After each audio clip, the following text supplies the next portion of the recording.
Summer 2017, Arecibo, Puerto Rico. Astronomers using the iconic radio telescope witness a repetitive signal. It's radiating from the direction of the Virgo constellation. It has all the characteristics of intelligence. It seems to be coming from a small, red dwarf star named Ross 128. And it's just 11 light years away, one of our nearest cosmic neighbors.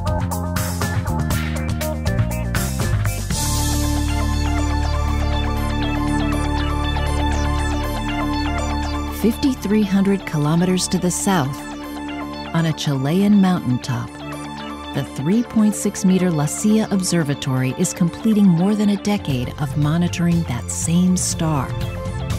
In those data, a stunning detection. There is an Earth-sized planet orbiting Ross 128. And it resides in the habitable zone, where life, sustained by liquid water, is possible. Now, wielding sensitive new instruments, planet hunters are suddenly finding thousands of new worlds all over the sky. But have any of them sprung to life? Or are we on Earth, lone orphans of the universe?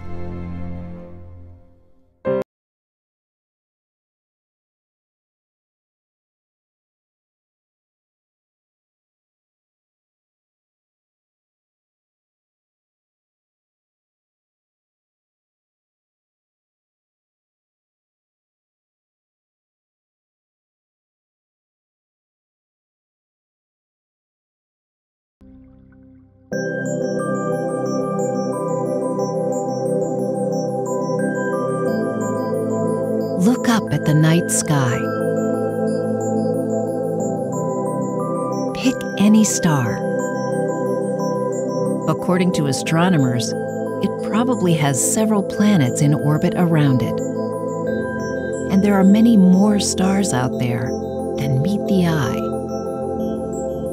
The most common star type in the universe is the red dwarf, also known as the Class M star. They're hard to see, small, lightweight, cool, and faint. But these conditions actually make it easier to find exoplanets orbiting around them. Because red dwarfs are petite, the wobbling motion caused by their planets gravitationally tugging on them is larger, so it's simpler for instruments to detect. Because they're low in mass, the planets orbit close in. Their years go by in just a few days, so it's easier to see the wobble pattern repeating. And passes across the face of the star, called transits, happen much more often. Because they're cool and faint, there's less glare, so planets are plainer to perceive.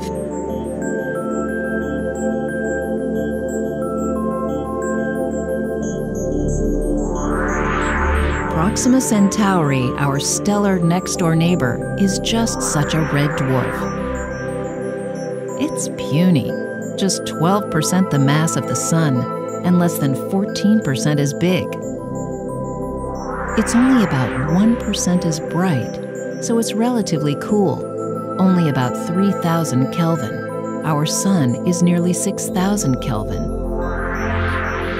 And after extensively studying the star for more than 16 years, astronomers have confirmed at least one small planet dwells there. Proxima Centauri b.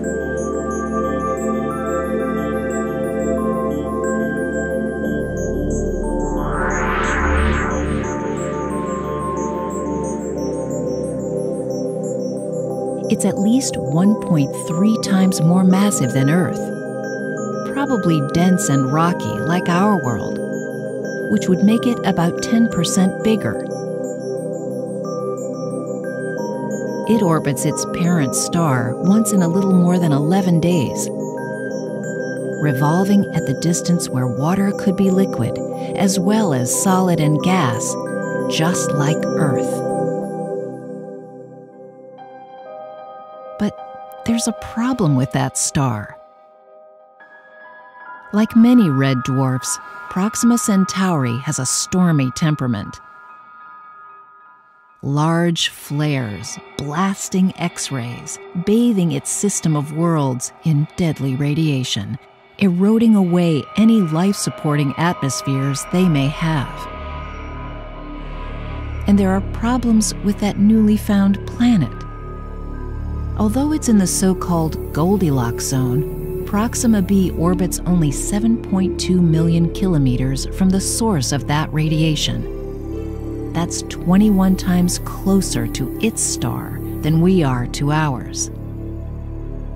Because Proxima b doesn't rotate, it may have no magnetic field, nothing to ward off the onslaught of lethal energy. To anyone standing on the surface of that world, the irate red star would look 10 times larger than our sun does to us.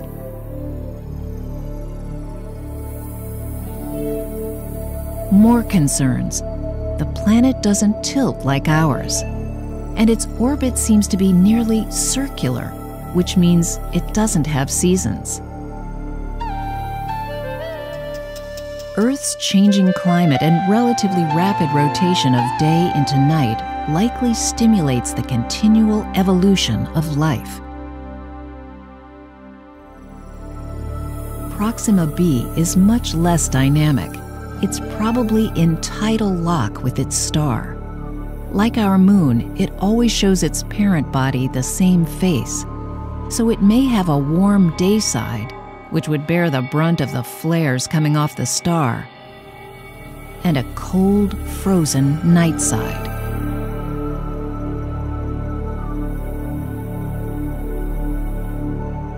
The view from that night side would be dominated by two dazzling stars, Alpha Centauri A and B, forming a triple system with Proxima, each tens of times brighter than any stars in the night skies of Earth.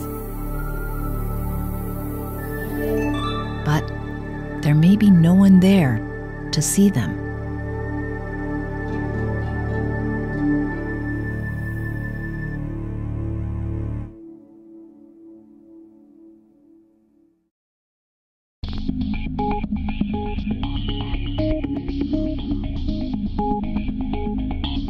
If you go a little further out from Earth, the news gets better.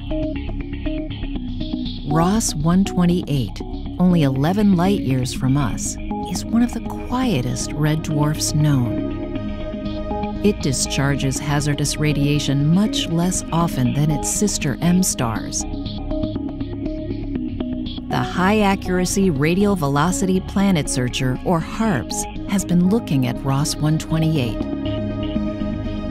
Combing through 10 years of data, astronomers recently confirmed a rocky planet gliding along in the star's temperate zone.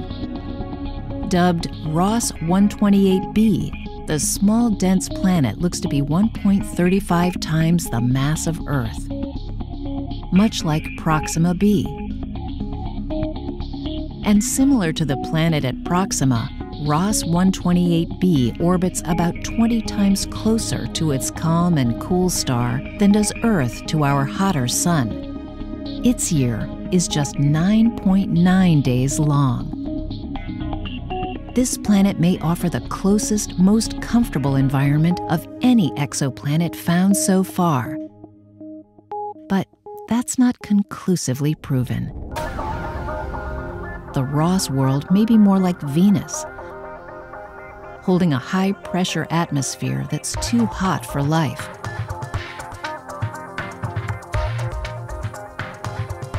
And what about that intriguing Arecibo radio signal? The celebrated Green Bank Telescope in West Virginia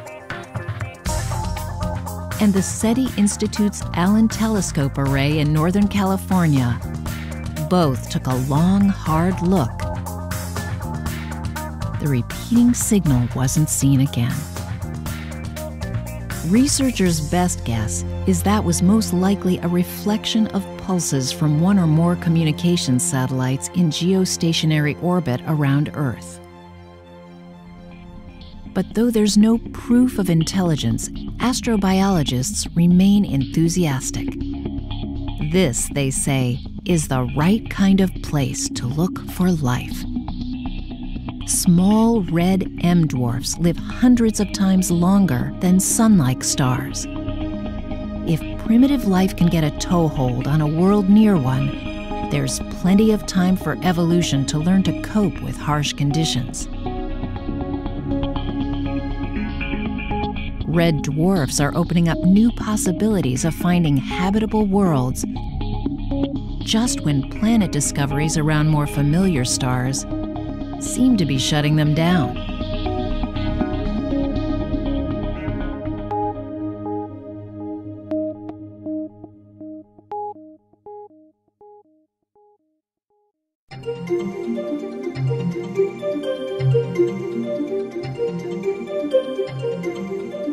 Scientists will invent different schemes for detecting alien planets.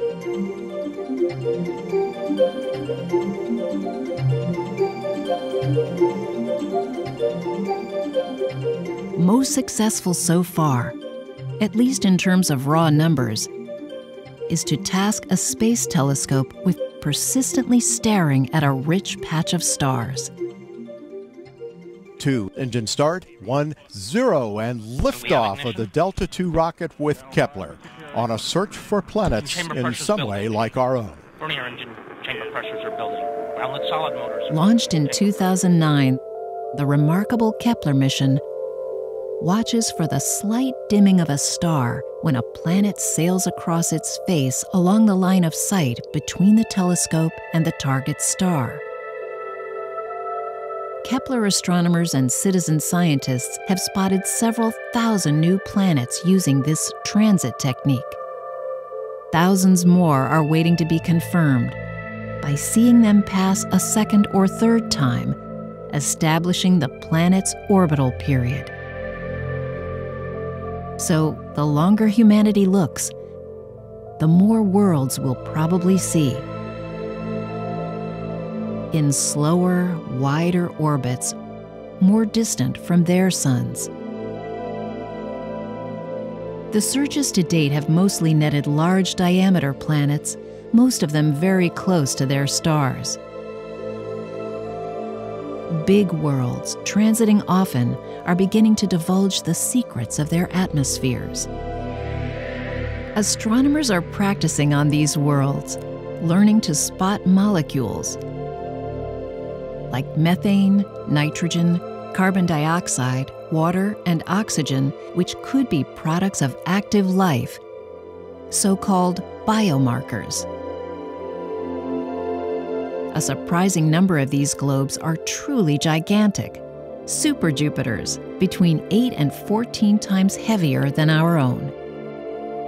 Earth and Venus are up to 1,000 times smaller and 2,500 times lighter in weight, altogether much more difficult to spot.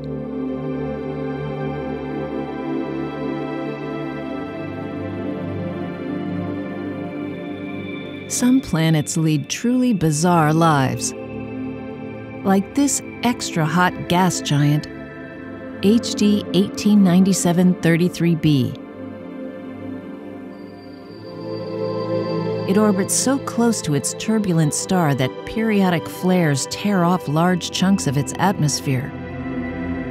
Researchers call this a torch orbit. NASA's Swift satellite and the Hubble Space Telescope watched as the planet temporarily grew a tail like a comet. Big as it is, over millions of years, this huge world will erode away. Some worlds, like Scorpion 1b, inhabit multiple star systems feeling the complex gravitational interactions of 2, 3, or more massive bodies.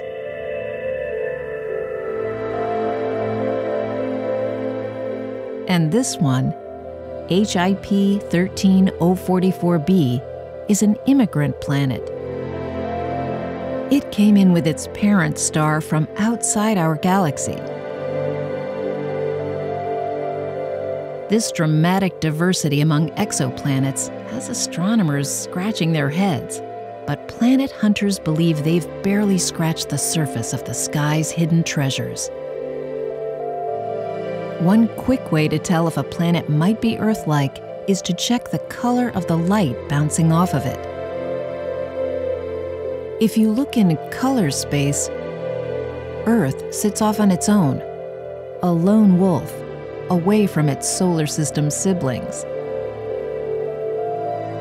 Some researchers rate worlds with an Earth Similarity Index, the ESI, a number ranging from 0, nothing like Earth, to 1, exactly like Earth. To qualify as a true twin to ours, it's not enough for a planet to be the same mass, or the same size, or even in the habitable zone.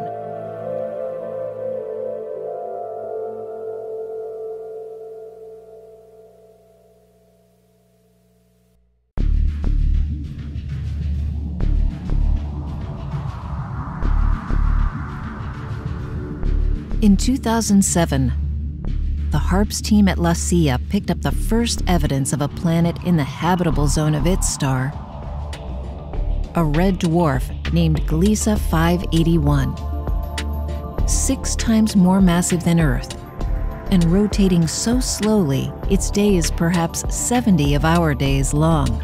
Gliese 581d may globally warm itself with greenhouse gases. So it could be an ocean planet, the first one spotted.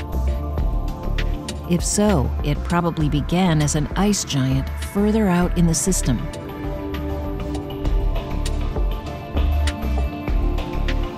Kepler 22b was the first exoplanet that mission scientists found in the temperate zone of a star like ours. That star is just slightly smaller than ours. But the planet is bigger, about 2 times Earth's diameter. The transit method isn't very good at pinning down planetary masses, so we don't yet know how it weighs in compared to Earth. Researchers speculate it may be a water world, a deep global ocean clinging to a massive rocky core.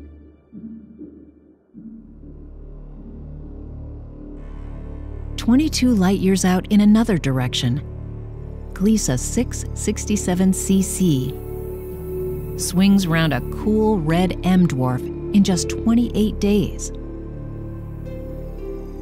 At that distance, the star looks 3 times wider than our sun does to us. And you'd see 2 other prominent lights in that sky. The star has 2 nearby sisters.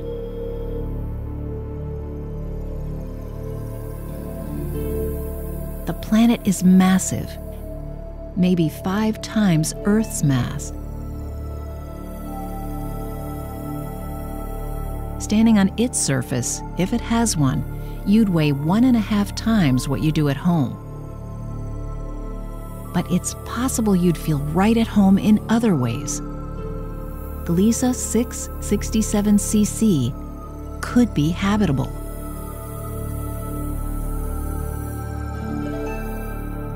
%10 larger than our planet, Kepler 186f lives just within the outer edge of its star's Goldilocks zone. That star is a red dwarf about 500 light-years distance.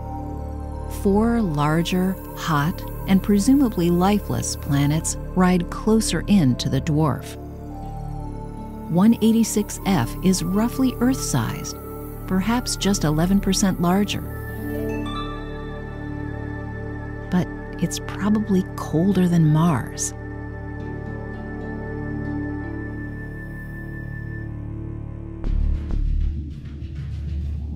In 2013, a pair of planets surfaced in the Kepler data.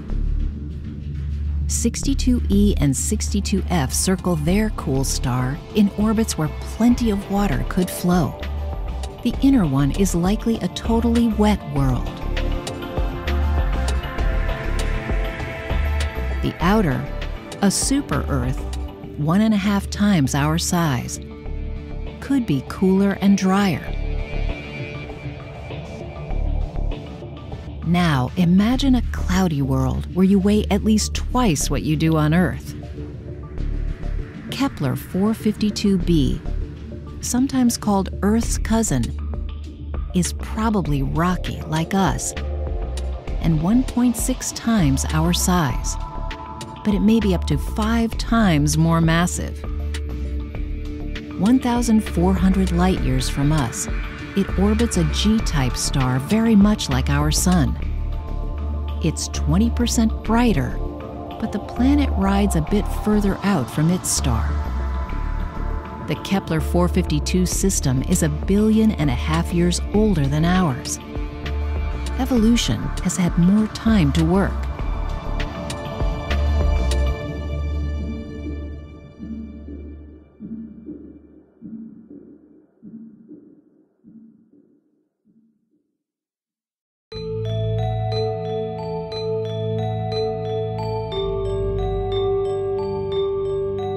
It was long thought that the most likely place for life would be an Earth-like planet circling a Sun-like star. But in 2017, a system full of surprises came to light.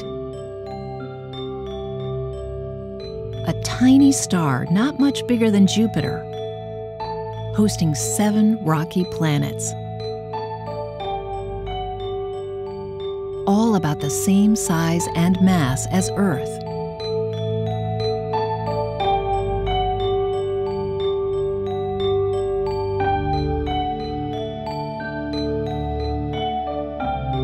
The TRAPPIST-1 planetary system takes its name from the project that discovered it.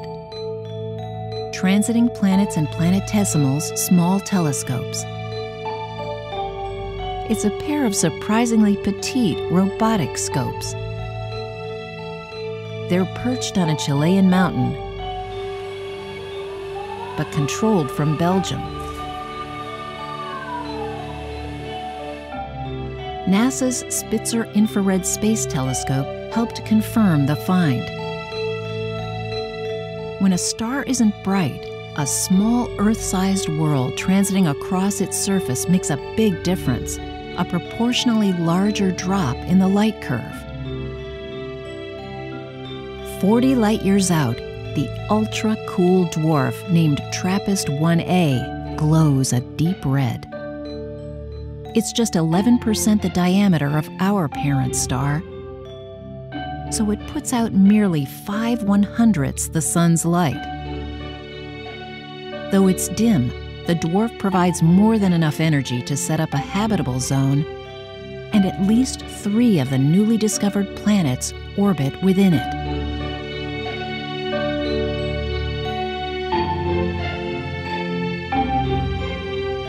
TRAPPIST-1f is likely the best positioned for life.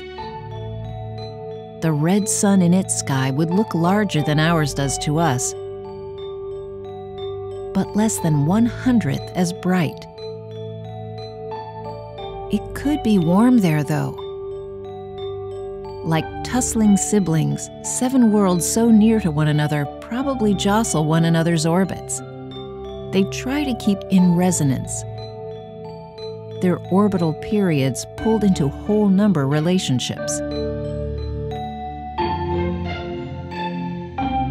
But those gravitational tugs could power up tides, keeping these worlds warm, mixing the chemistries that lead to life. The TRAPPIST-1 system has had a long time to brew. The little star could be more than twice as old as our Sun, and it could live at least 10 times longer. Like Ross 128, TRAPPIST-1 is a quiet dwarf. its ultraviolet radiation wouldn't strip the atmospheres of the planets in its habitable zone for perhaps 15 billion years.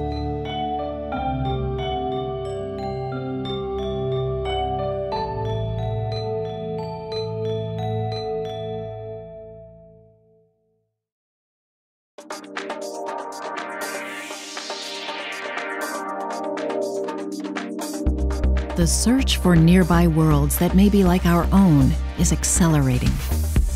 Large arrays of millimeter and sub-millimeter wavelength dish antennas, like this one in the high, cold Atacama Desert, are revealing how baby planets grow within the dust disks of young stars.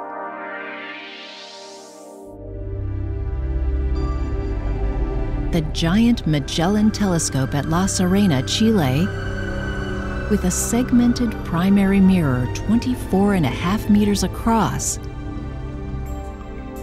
and the extremely large telescope, also in Chile, but at Cerro Amazones, with its nearly 40-meter wide aperture and laser-guided adaptive optics, will try to take direct images of exoplanets, at least 5 times sharper than the Hubble Space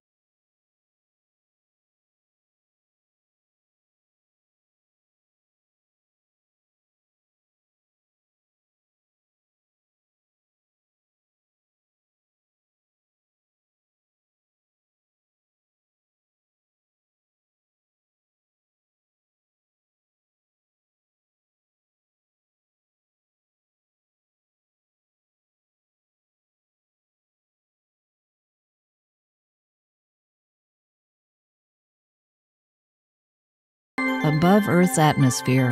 NASA's Transiting Exoplanet Survey satellite, TESS, will search all over the sky, looking at the brightest and nearest stars, at least 200,000 of them, with the objective of spotting Earth-sized and super-Earth-sized planets. Europe's Plato satellite will investigate as well. New space-based observatories, like the James Webb Space Telescope and the Wide Field Infrared Survey Telescope, should be able to identify the composition of many exoplanets' atmospheres. They'll look for telltale signs of biology, the exhalations of life, in the gases around these worlds. Like a small bird flying near the landing lights of a large airplane, planets moving near stars are tough to see. Astronomers are now perfecting devices called coronagraphs, which simulate the effect of an eclipse, blocking out the glare of nearby stars to reveal planets they may host. If an alien world is young and bright enough and far enough away from its star, such instrumentation can directly image it.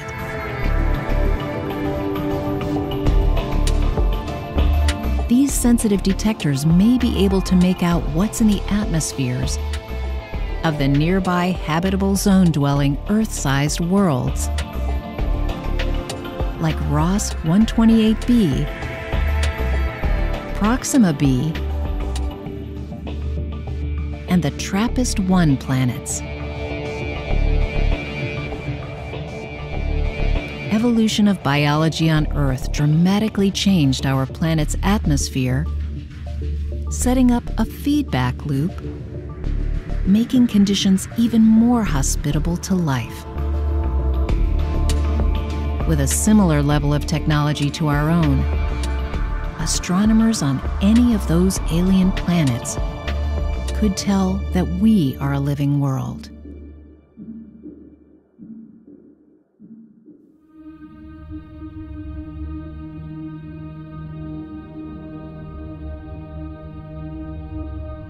On the scale of human distances, even the closest stars are almost unimaginably far away. Humanity's farthest rocket-powered probes are only now just leaving the solar system after 4 decades.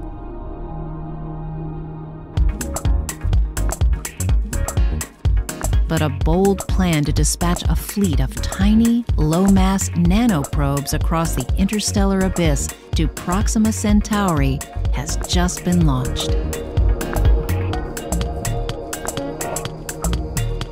Driven by a constant, coherent column of light from a square-kilometer phased array of 10-kilowatt lasers, together pumping out about 100 gigawatts, the swarm of sails would be propelled outward from Earth, fast enough to fly by the nearest star system in about 20 years.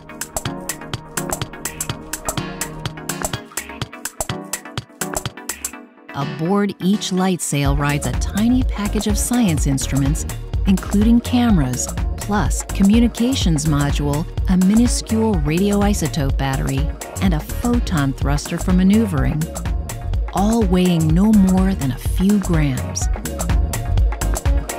They're called star chips. 1,000 such craft would be deployed at a time. It's a long way to travel, and plenty can go wrong, including impacts of interstellar dust, cosmic rays, and atoms of hydrogen.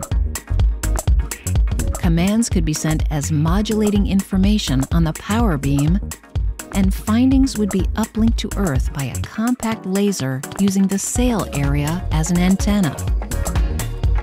This audacious concept, its first phase privately funded, could return close-up images and sensor data of Proxima Centauri b, the first mission to an exoplanet.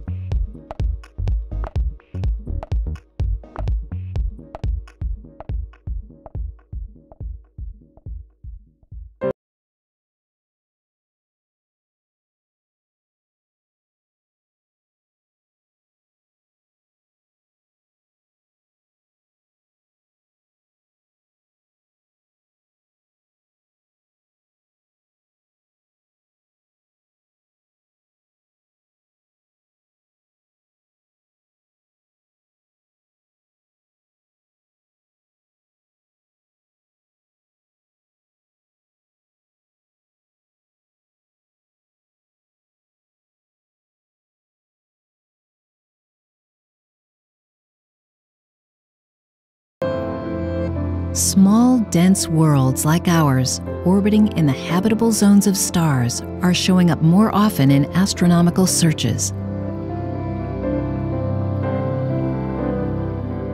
Unexpected lakes and seas in our own solar system suggest that supportive conditions exist in astonishing locations.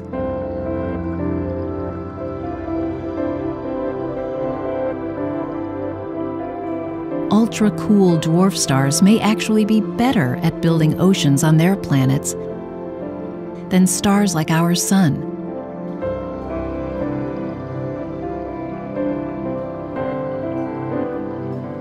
Ultraviolet light from flaring dwarf stars could stimulate the complex chemistry needed to jumpstart biology. Life may spring up in places that are nothing like our planet. And to them, we may look like the surprising outlier. But we evolved on Earth. Will we ever find any other world as beautiful?